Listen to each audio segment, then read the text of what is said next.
सरदार भगत सिंह का नाम अमर शहीदों में सबसे प्रमुख रूप से लिया जाता है।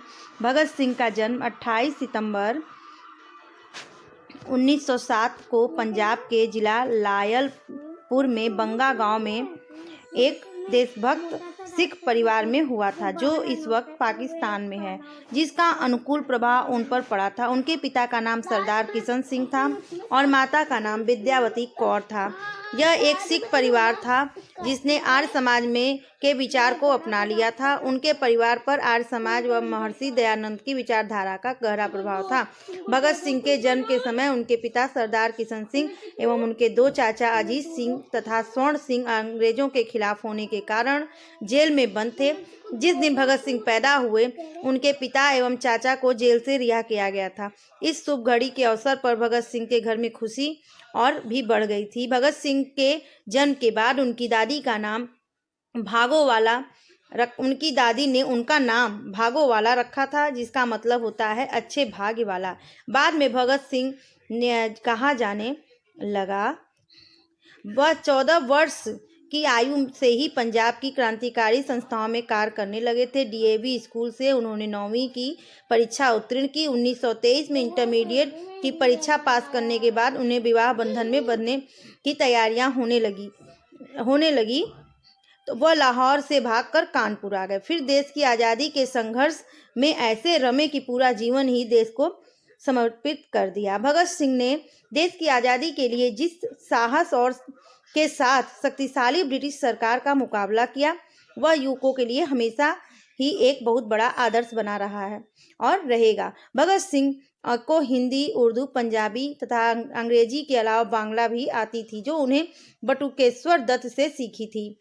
जेल के दिनों में उनके लिखे खतों लेखों से उनके विचारों का अंदाजा लगता है। उन्होंने भारतीय समाज में भाषा, जाति और धर्म के कारण आई दूरियों पर दुख व्यक्त किया था।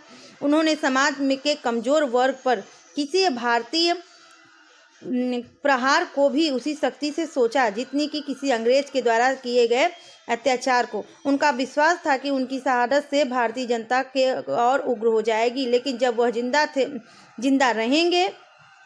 तक वह जिंदा रहेंगे ऐसा नहीं होगा। इसी कारण उन्होंने मौत की सजा सुनाने के बाद भी माफीनामा लिखने से मना कर दिया था।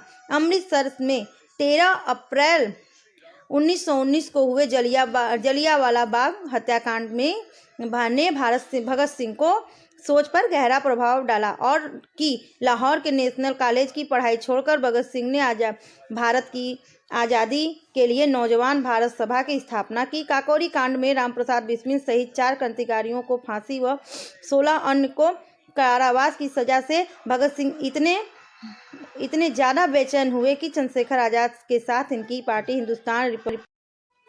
हिंदुस्तान रिपब्लिकेशन एसोसिएशन से जुड़ गए और उससे एक नया नाम दिया, हिंदुस्तान सोशलिस्ट रिपब्लिकेशन एसोसिएशन। इस संगठन का उद्देश्य सेवा, त्याग और पीड़ा झेल सकने वाले नवयुवक तैयार करना था। इसके बाद भगत सिंह ने राजगुरु के साथ मिलकर 17 दिसंबर 1928 को लाहौर में सहायक पुलिस अधीक्षक रहे।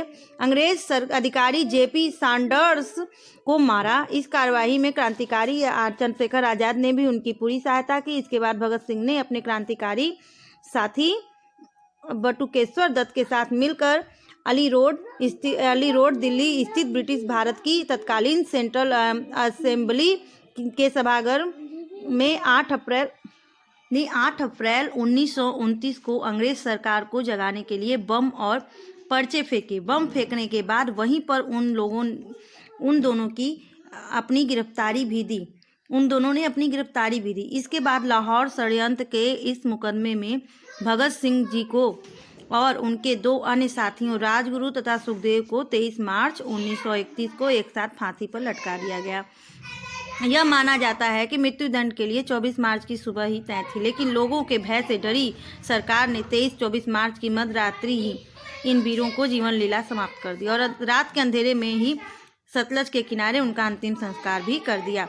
यह एक संयोग ही था कि जब उन्हें फांसी दी गई और उन्होंने संसार से विदा लिया, उस वक्त उनकी उम्र 23 वर्ष 5 माह और 23 दिन थी और दिन भी था 23 मार्च। अपने फांसी से पहले भगत सिंह ने अंग्रेज सरकार को एक पत्र भी लिखा था, जिसमें लिखा था कि उन्हें अंग्रेजी सरकार के खिलाफ भारतीयों के युद्ध का प्रतीक एक युद्धबंदी समझा जाए तथा फांसी देने के बजाय गोली से उड़ा दिया जाए, लेकिन ऐसा नहीं हुआ। भगत सिंह की शहादत से न केवल अपने देश के स्वतंत्रता संग्राम को गति मिली, स्वतंत्रता संघर्ष को गति मिली, बल्कि नवयुवकों के लिए भी वह प्रेरणा के स्रोत बन गए। वह देश के समस्त शहीदों के सिरमौर बन गए।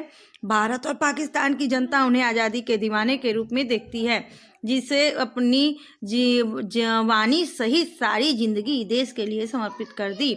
उनके जीवन पर आधारित कई हिंदी फिल्में भी बनी हैं, जिनमें the legend of Bhagat Singh, शहीद भगत सिंह। आज भी सारा देश उनके बलिदान को बड़ी गंभीरता व सम्मान के साथ याद करता है। जय हिंद, जय भारत।